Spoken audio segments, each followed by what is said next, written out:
My name is Mary, and I'm 45 years old. I live with my husband Richard, who's the same age. We met in college and started dating soon after. My first impression of Richard was that he was serious and honest. Though a man of few words, he deeply cared about his family. I was drawn to Richard's kindness and knew I wanted to spend my life with him. Luckily, Richard felt the same way. We even promised to marry each other while still in college. Despite some calling it young love, we continued dating after graduation, and once we began our careers, we decided to get married. To our delight, we had a child shortly after getting married. Our daughter Sarah, who is turning 21 this year, graduated from vocational school and has started working. Her workplace is close enough to commute from home, but she wanted to live on her own, so she now lives near her job. With Sarah moved out, Richard and I have been enjoying life, just the two of us, for the first time in a while. Life was pretty good, but there was one thing that bothered us: the presence of my sister-in-law, Susan. Susan, who is 38, divorced William last year after being married for 15 years. The reason for the divorce was Susan's infidelity. Despite appearing like an average woman, Susan has a weakness for men and had cheated on William multiple times during their marriage.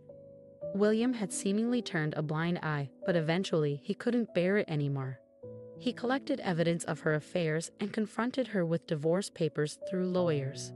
Susan didn't have a chance. William even demanded a large sum of alimony from Susan's lover, David, which led to the divorce. What surprised me the most was what happened next. Unbelievably, Susan decided to remarry, this time with David. We found out about her remarriage when we received the wedding invitation. Knowing about Susan's infidelity was messing with my head.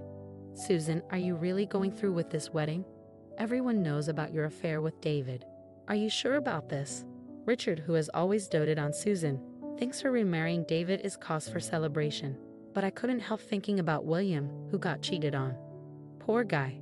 And Susan has even more issues to deal with, issues that would soon come crashing down on us. One day, Richard got a call from Susan. Yeah, what? Are you okay? We can't tell what's going on over the phone. Come over now. Richard sounded frantic. After hanging up, he looked deeply concerned.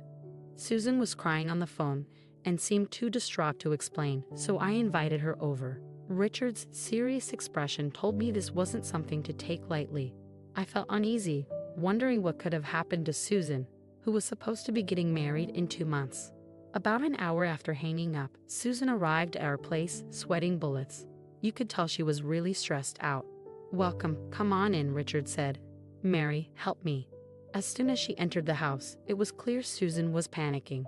Hey, calm down, Richard said, seeing the frantic Susan on the sofa and offering her some coffee. Susan gulped down the coffee and let out a deep sigh, trying to calm herself. What's got you so worked up? I asked. As I looked into Susan's face, she started to break down in tears. Richard, shocked, rushed to console her. It's okay. Can you tell us what is going on? Yeah, okay, Susan said.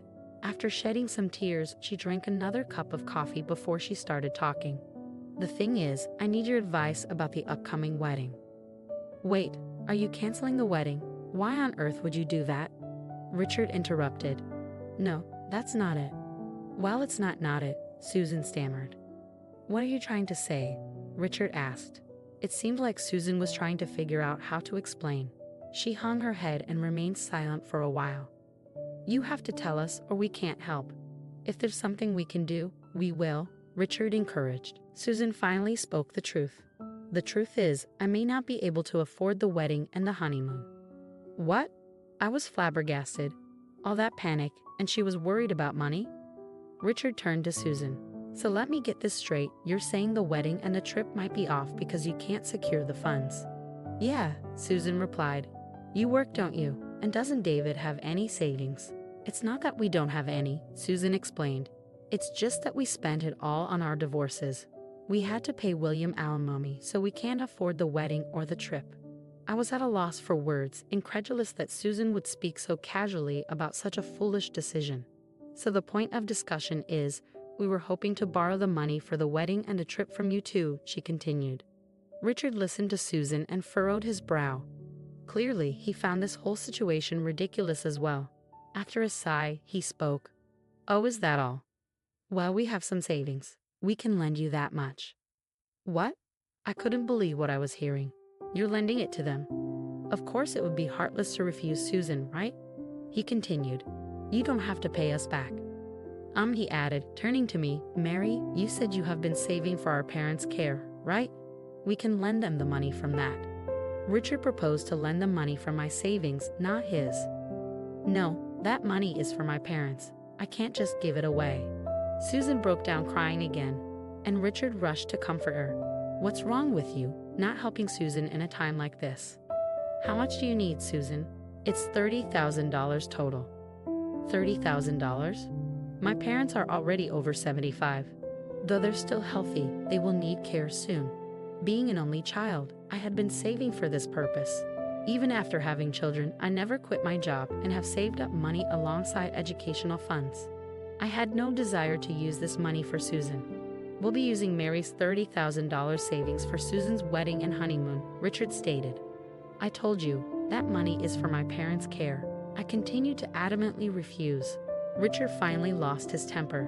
Not helping Susan is crazy. Those who have should give. Then why don't you give it? I retorted. I bought this house. I don't have savings. The house was bought with both our salaries and on a mortgage. That's no reason. What about Sarah's educational expenses? I pressed. We split that too. And by the way, we have split all living expenses so far.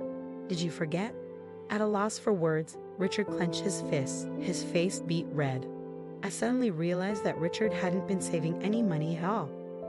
We had been keeping our finances separate since we got married, so I had no idea. Just give me the money, no questions asked. If you don't get it, then forget it. Richard spat out those words and stormed off to his room. I was left alone with Susan in the living room, not knowing what to do. Mary, do we really have to go without the money? Susan looked at me with teary eyes, but that wouldn't work on me. Sorry, you'll have to figure it out yourselves, I said, avoiding further conversation to keep things from getting more complicated. An awkward silence filled the room. Susan seemed to be waiting for me to give in, showing no signs of leaving. After some time, Richard finally emerged from his room holding a piece of paper. I printed out divorce papers. If you won't help Susan financially, then let's divorce. I've already signed them. It's up to you now, Mary. Richard was out of breath, clearly riled up. If we divorce, you will lose this house, Mary. You think a 45-year-old divorcee can easily find a place to live? Richard was looking down on me, confident I wouldn't go through with it. Seeing Richard's arrogance and Susan's irresponsibility, something inside me snapped. You want a divorce because I won't give Susan money? Don't be ridiculous. Enough of making a fool out of me. I snatched the divorce papers from Richard. I'll go through with the divorce. Why don't you pay Susan the $30,000 since you love her so much? My yelling left Richard frozen in surprise. Ignoring him, I quickly packed essentials and left the house. I had nowhere to go, but I took a chance and called Sarah. Hello. Hey, how are you? Luckily, Sarah picked up right away. Rare to get a call from you. What's up?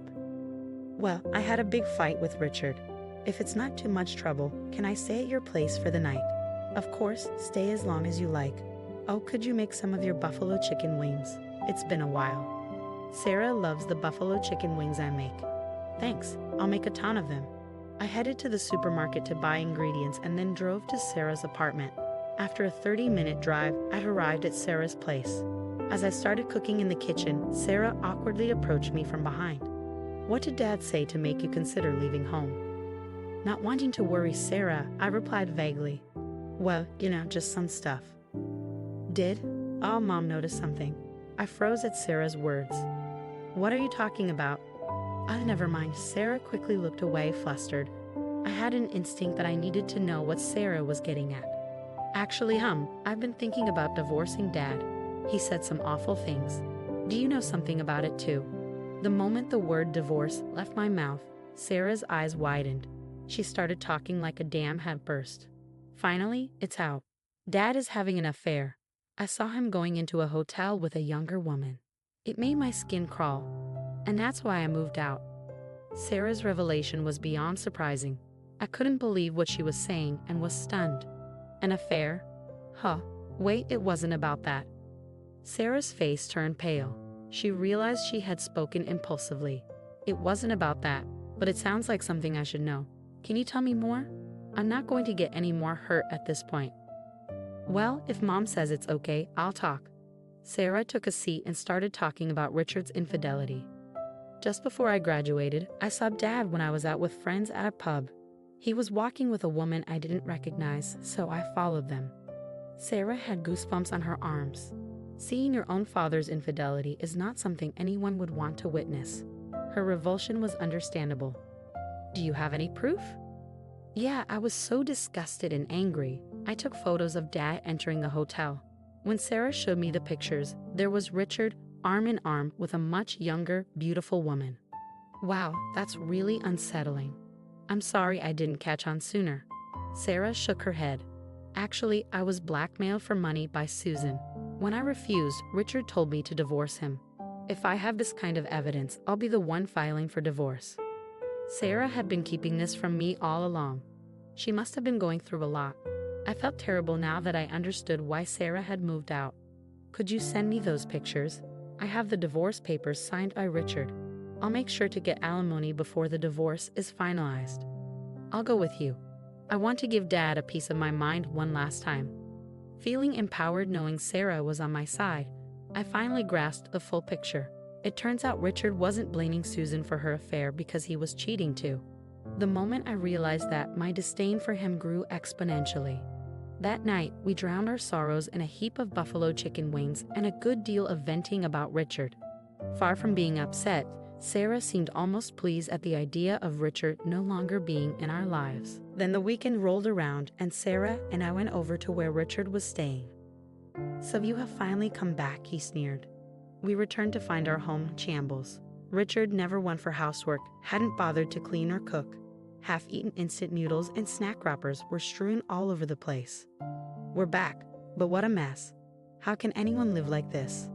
Sarah said, visibly annoyed. How dare you talk to your parent like that? Richard snapped. Well, you won't be my parent much longer, will you? Sarah shot back, even more irritated. I have already told Sarah I have filled out the divorce papers. All that's left is to file them, I stated firmly. You really think you can actually divorce me? Richard challenged.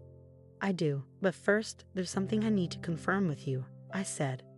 Richard, Sarah, and I sat down on the sofa. The table in front of us was dirty, which only made me feel more uncomfortable. Confirm what? Take a look at this. I showed Richard a picture Sarah had sent me. As he looked at the screen on my phone, his face went white. This is, he stammered. The picture showed Richard entering a hotel with another woman, leaving no room for excuses. That woman works for me. She wasn't feeling well, and we were just taking a break. You're not going to assume this is cheating, are you? Richard tried to wiggle his way out with a lame excuse. Assume? I took the photo right before you entered the hotel. She was laughing and didn't seem sick to me, Sarah said. I'll give you the divorce you want, but you will have to pay the alimony decided in court, I declared. I can't afford to pay alimony. I have to give money to Susan too, Richard protested. My disappointment in Richard, who was still prioritizing Susan even now, reached new heights. Then work hard to afford both. From now on, we'll talk through lawyers, so don't contact us again. I don't need a cheating dad.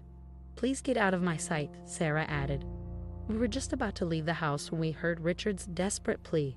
Wait, you've got it all wrong. Please wait. He came chasing after us. Think about it, Mary. If we get divorced, you're going to lose the house, right? You would just be causing yourself trouble. I felt not an ounce of love for Richard, who couldn't even muster an apology to the very end. It's your punishment for planning to use my money on Susan and for belittling me. I don't need this house. Mom, you can stay at my apartment for a while, Sarah said. Leaving a teary-eyed Richard behind, we walked out of the house. Oh, what a relief, I sighed. Me too, Sarah agreed. The thought that we wouldn't have to deal with Richard and Susan anymore lifted our spirits. Eventually, I was able to finalize the divorce thanks to Sarah capturing those incriminating photos. I also secured a decent settlement in court. Broke and penniless, Richard could no longer provide for Susan. As a result, Susan and David were unable to get married. They didn't just stop there. They broke off their engagement after constant fights about money. Susan blamed her inability to remarry on Richard. Infatuated with Susan, Richard felt responsible, and they now live together. However, due to paying me the settlement, Richard is also broke.